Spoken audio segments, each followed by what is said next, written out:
Stop being selfish, your sister's twins need your yard, Dad said while standing in my backyard with a realtor. I agreed, packed that night, then Grandma texted, check the basement. What I found blew everything up. Can you imagine your own family trying to erase your child? Not metaphorically, not emotionally, but literally trying to kick her out of her home, right in front of her? Because that's exactly what my family tried to do to my daughter, Lily, and it was the day I finally saw them for the cruel, calculated strangers they truly were. I can still picture it like it was yesterday. My dad just marching into my backyard, acting like he owned the very air we breathed. He had a realtor with him, clipboard in hand, tape measure ready, putting on this whole performance like it was a flipping house hunting show. And my sister, Tara? She was just hovering near the patio doors, her twins on their little balance bikes, wearing this vacant, almost oblivious smile. This wasn't some fantasy home tour, this was my life, my home, and they were trampling all over it. My dad didn't even bother with a hello. Not a single word. He just pointed at Lily's swing set, my kid's swing set, mind you, and barked, stop being selfish. Your sister's twins need a bigger yard. And get this, the realtor actually nodded as if that sentence belonged on official paperwork. Dad kept going, his voice loud enough for the neighbors to hear every single word. We're listing it next week. You'll stay in the garage apartment. Like it was decided. Like I had no say. And then there was my brother-in-law, Kyle. He actually laughed. Just a cruel, dismissive sound that made my blood run cold. He didn't even try to hide it. Then he said, looking around my backyard like it was already his, a real house for a real family. That's when I saw Lily. She was on the back step, clutching this paper snowflake she'd meticulously cut for the kitchen window. She'd been so careful with it, her little fingers still dotted with glue. And she didn't cry. That's what absolutely tore me up inside. That's what completely broke my heart. She just folded the snowflake in half, holding it against her chest like she was trying to make herself smaller, like she was the thing that took up too much space. My throat went tight. My hands turned ice cold. I wanted to explode. I wanted to scream, get out of my yard. Get out of my life. But, my family, they had trained me my whole life to be the calm one, the fixer, the one who didn't make scenes. So, I did the thing that always kept me safe as a kid. I smiled. Not warm, not friendly, just a thin, controlled line. Got it, I said. Dad looked satisfied, like he'd just won a major negotiation. Kyle smirked like a man who thought he was about to upgrade his entire life for free. The realtor, completely oblivious to the emotional warfare, asked, so, we're thinking Thursday for photos? My dad answered like I wasn't even standing there. Thursday works. Lily looked up at me then, quick and small, like a bird checking for danger. I squeezed her shoulder and said softly, go get your shoes, Lil. She nodded and went inside without a sound. My dad watched her go and didn't even flinch. That was the raw injustice, right there in broad daylight. My kid, quietly being erased, while grown adults planned her displacement like it was just a storage problem. So, here I am, Miles. I was 38 then. An engineer, long hours, steady pay, the kind of job where people assume you're fine because, hey, good career, right? I was a single dad. Lily was 8. And yes, she was adopted. My wife and I, we couldn't have kids. We waited years, went through all the paperwork, the meetings, the inspections, every single hoop. Then we got Lily, and she just walked into our lives like she'd always been there. 2 years later, my wife died. A car accident on a rainy night. No dramatic last words, just, gone. After that, Lily and I were all each other had. My parents, they like to say they supported me through it. But what they really did was decide Lily was temporary. Like if they ignored the adoption long enough, biology would magically correct itself. They never said it outright at first. It was in the smaller ways. Family photos where Lily was asked to take the picture. Birthday parties where she got a generic card while the twins got big, wrapped gifts. My mother calling her that sweet little girl instead of her name. My dad saying things like, "She's lucky you took her in," like Lily was some stray I'd fed once. And the worst part? I kept showing up. I kept letting them do it. Why? Because I was also the family wallet. That started way before Lily. When I got my first real job, Dad needed help with the property taxes. When my sister got married, my parents needed help paying for the venue deposit. When Tara started talking about having kids, suddenly there were fertility appointments they couldn't handle a loan for. I didn't even think of it as exploitation at the time. I thought it was just being the responsible one. It added up quietly. $250 here, $600 there. A short-term loan that never came back. A credit card I paid off because it was hurting Dad's score. A contractor deposit that I covered for now. By that summer, I'd done the math one night and realized I'd funneled around $22,000 to $25,000 to my parents and sister in less than a year. And the entire time, Lily was being treated like a guest who overstayed. So, when Dad stood in my backyard with a realtor and told me I'd be sleeping in the garage like some teenager who messed up, it wasn't random. It was the crushing end of a long, painful pattern. They weren't just taking space. They were taking the whole story. The house. The stability. The proof that Lily and I had built something without them. And here's what made that backyard scene even uglier. This house wasn't some random place I bought at the top of the market. This was my grandmother's house, Grandma Ruth. She was the only one in that whole family who ever looked at Lily like she was fully real. She learned Lily's favorite cereal. She kept extra markers in a jar just for her. She put Lily's drawings on the fridge with magnets, like they actually mattered. 2 years before the realtor incident, Grandma had moved into assisted living after a fall. She was sharp, but her body couldn't do stairs anymore. Dad had swooped in like a vulture with paperwork. Power of attorney. Helping, handling things. He convinced Grandma to let me and Lily live in the house temporarily because he didn't want strangers renting it. I paid the bills. I repaired the roof leak. I replaced the water heater. I kept the garden alive because Grandma loved her garden.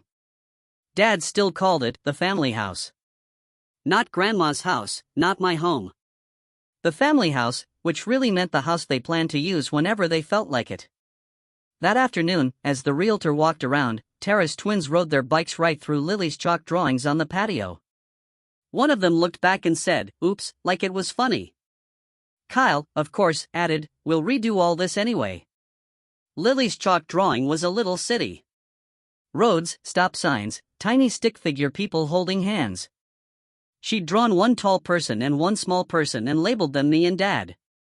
The bike tires smeared the word Dad into a gray streak. I watched Lily's face through the kitchen window. She didn't make a sound. She just picked up the snowflake and set it on the counter, like she didn't know where to put herself. I should have known then that if I didn't stop this, I would spend the rest of my life watching my kid learn that love was conditional and space was something you had to earn. That night, after they finally left, I did exactly what I said. I started packing. Not in a dramatic way, in a quiet, numb way. I pulled boxes out of the garage apartment. Yes, there was a small apartment above the detached garage, the one Dad was so eager to assign me like a punishment. I filled one box with Lily's books, one box with kitchen things, one with her framed school photo. Lily sat on the living room rug with her stuffed rabbit and watched me tape the boxes shut. Finally, she asked, very softly, "Did I do something wrong?" That sentence felt like someone pressing a thumb into a bruise that never healed. I crouched down in front of her. "No, you didn't." She stared at the tape dispenser like it was a dangerous weapon. "Are we getting kicked out?" I didn't want to lie. I also didn't want to hand my kid the full weight of adult cruelty. So, I said the truth that mattered most. "We're not staying where we're not wanted." She nodded like she understood more than she should at 8 years old. Then she got up and went to her room and started putting her clothes in a backpack. She didn't ask what to pack. She already knew how to leave. That part, that right there, made me feel sick because it meant she'd been practicing emotional exits for a very long time. Around 10:40 p.m., while I was wrapping a glass ornament in newspaper, my phone buzzed. Unknown number. One text, "Don't leave. Check the basement." Grandma. I froze. Grandma didn't text. Grandma barely used her phone for calls, and that number definitely wasn't hers. For a second, I thought it was a scam. Then my phone buzzed again, behind the freezer, the panel. Bring a flashlight. My heart started pounding in a way that absolutely did not match the quiet house. I went to Lily's doorway. She was sitting on her bed, lining up her stuffed animals like she was arranging a tiny evacuation. I said, "Hey, Lil, can you stay in your room a minute? I'm going to check something downstairs." She nodded without looking up. I grabbed the flashlight from the kitchen drawer. The basement door was off the hallway, the old wooden one that always stuck in winter. I went down the steps slowly, each one creaking like it wanted attention. The basement smelled like concrete and old paint. There was an old freezer down there, white, scratched, plugged in, even though no one used it. Dad insisted it stay running, just in case.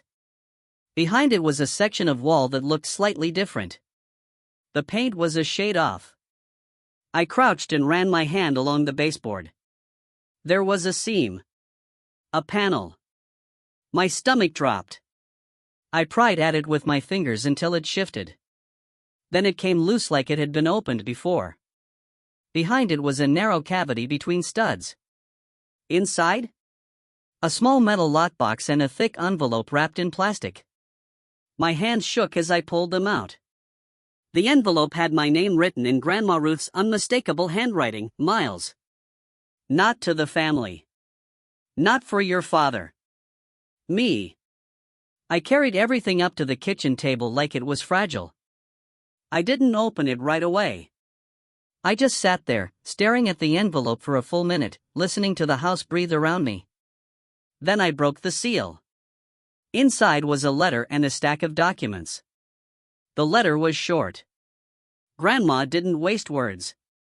"Miles, if you're reading this, your father has tried to take the house from you. I'm sorry." I told him no.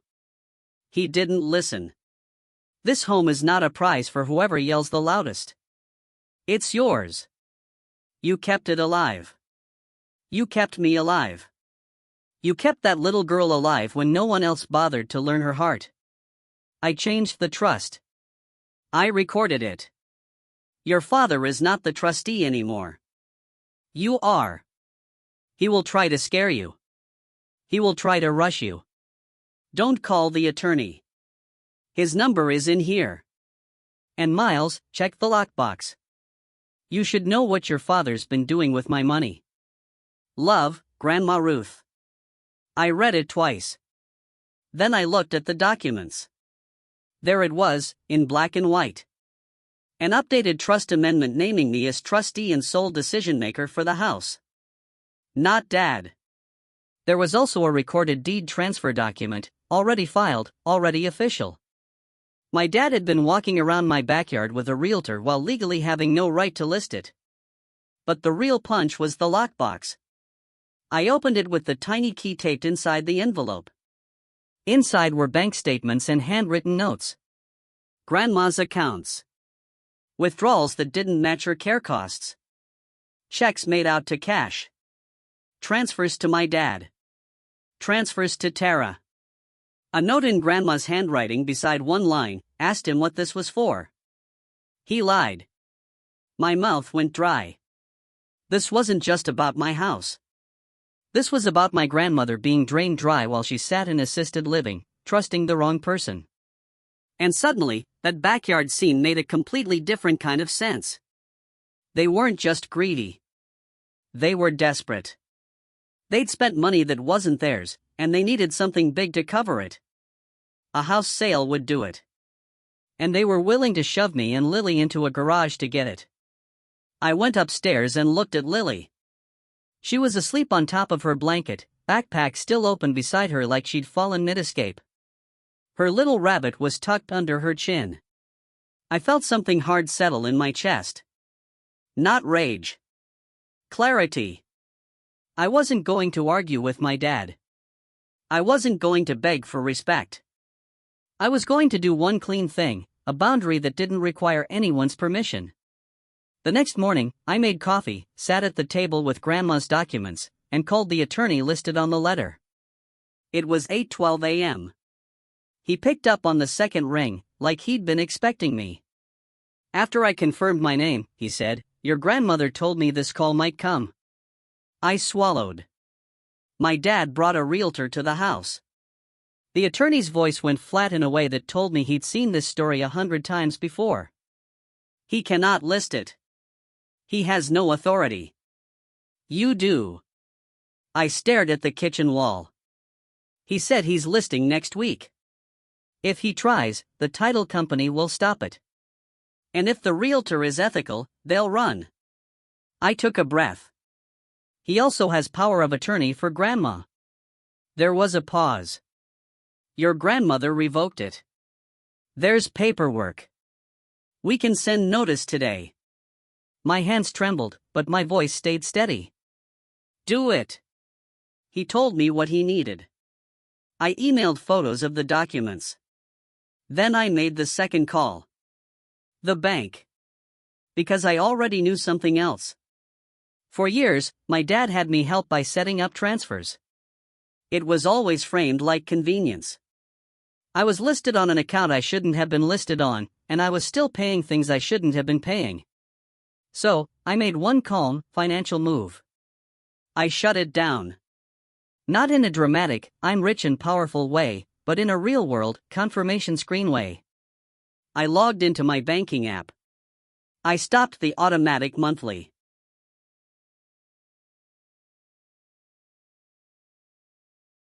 transfers that went to my parents.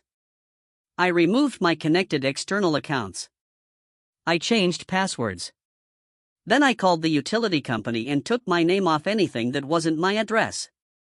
At 9:03 a.m., I got an email, "Your scheduled transfer has been canceled." At 9:11 a.m., "Your external account has been removed." At 9:28 a.m., "Your account access permissions have been updated." I sat there, staring at those confirmation screens like they were a door clicking shut. I didn't feel triumphant. I felt lighter, like I'd been holding a weight so long, I forgot it was even optional. Lily came into the kitchen, rubbing her eyes. She saw the boxes and froze. I said gently, "Hey, come here." She stepped closer like she didn't trust the floor. I knelt down, so we were eye level. "We're not moving today," I told her. Her face didn't brighten right away. It flickered with confusion. "But Grandpa said." I kept my voice calm. "Grandpa doesn't get to decide where we live." She stared at me for a few seconds, then whispered, "So, my room is still my room?" I nodded. And she did this small thing that absolutely broke me. She smiled. Just a tiny, careful smile, like she was afraid it might get taken away if she made it too big. The fallout started before lunch. Dad called. I let it go to voicemail. He called again, then Tara, then Kyle, then my mom. My phone lit up like a warning signal. Finally, a text from Dad, "Why are the transfers not going through? Call me now." I stared at it for a second, then typed one sentence. "I'm not funding a family that treats my child like she's not real." I didn't add emojis. I didn't add explanations. One boundary. Clean. Dad responded immediately, "Don't you dare bring Lily into this. This is about the house." I almost laughed because, of course, he said that. The house was always the excuse, the real issue, the adult matter. Lily was always just the inconvenient detail. They showed up at 2:15 p.m. No call, no warning. Dad's truck in my driveway like a statement. Tara's SUV right behind it. Kyle got out first, pushing the twins toward the yard like they were already moving in. My dad marched up the front steps like he was walking into his own home. I opened the door before he could knock. I didn't invite them in. Dad's eyes went straight to the boxes behind me. "So, you finally came to your senses," he said, smug. Tara leaned past him and looked into the hallway like she expected to see Lily's things already cleared out. Kyle smirked. Good. The garage apartment's perfect for you. I held the door frame. No, it's not. Dad's smile twitched. Miles, don't start. I stayed calm. You can't list this house. Dad actually scoffed. Watch me. I didn't argue. I didn't raise my voice. I reached behind me, grabbed the folder I'd made, and held it up. Grandma changed the trust. I'm the trustee. The house isn't for sale. For the first time, Dad's face drained a little. Tara blinked fast. Kyle's smirk dropped like a mask slipping off his face. Dad snapped. That's not true. I looked him dead in the eye. It's filed. It's recorded. There's an attorney. Tara's mouth opened. She wouldn't do that. I said she did. Dad took one step closer. Voice lower. Nastier. Where did you get those papers? I didn't answer that. Because the truth was simpler than any fight. Grandma had trusted me. Not him. Dad tried the old tactic then, the one that always worked when I was younger. He puffed up and went authoritarian. I am your father. This ends now. And Kyle, because he couldn't help himself, muttered, real family needs the space. That's when Lily appeared behind me, barefoot, stuffed rabbit in hand, hair sticking up from her nap. She stood there, very still, looking at them. Kyle saw her and didn't even soften. He just said, hey, kiddo. Looks like you'll have a cool little apartment soon. Lily's grip tightened on the rabbit. My dad didn't look at her, not once. He just kept staring at the folder like it was a personal insult. And that's when I felt my final switch flip. Not anger.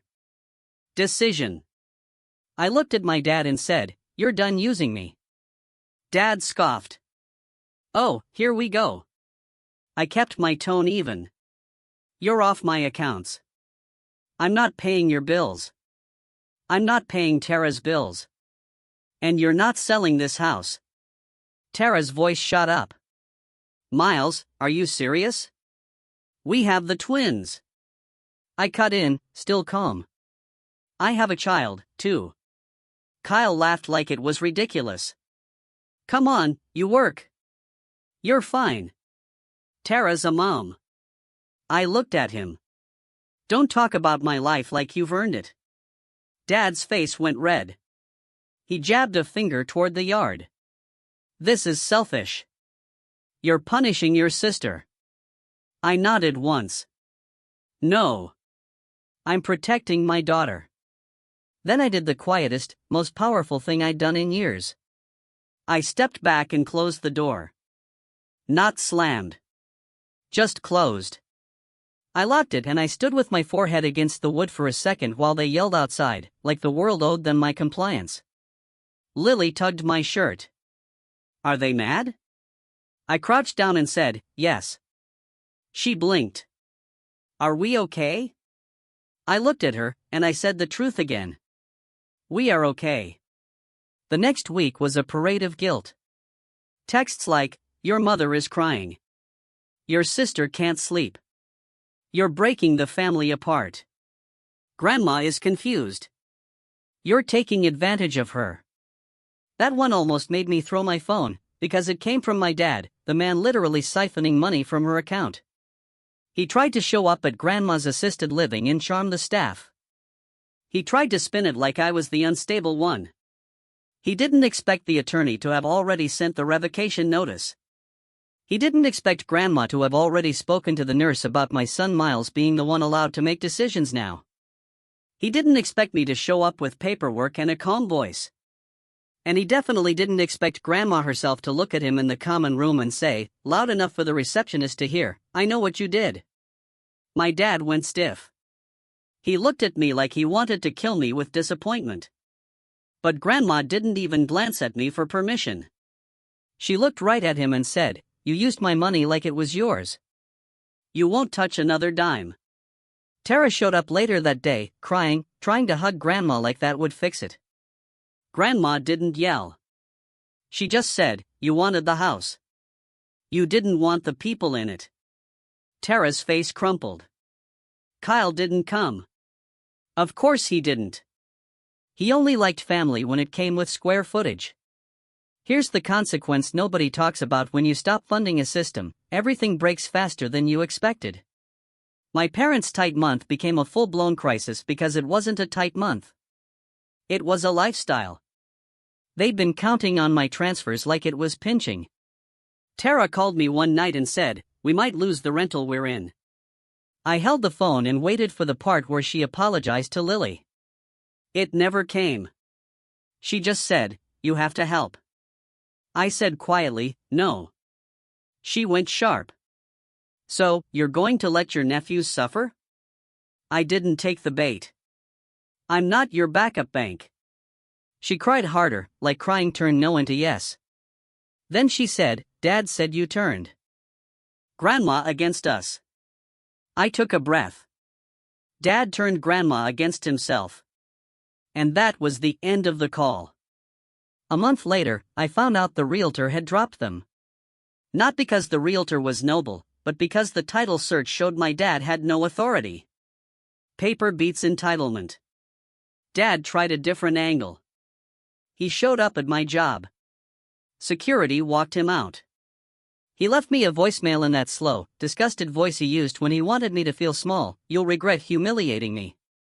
I listened once, then I saved it. Not for revenge. For documentation. Because when you grow up in a family like mine, you learn the difference between noise and danger. Lily changed in small ways after that. Not overnight, but slowly. She stopped flinching when my phone buzzed. She started leaving her drawings on the fridge again. One afternoon, she asked if she could repaint the little birdhouse in the backyard. She'd stopped using the backyard for weeks, like it wasn't hers anymore.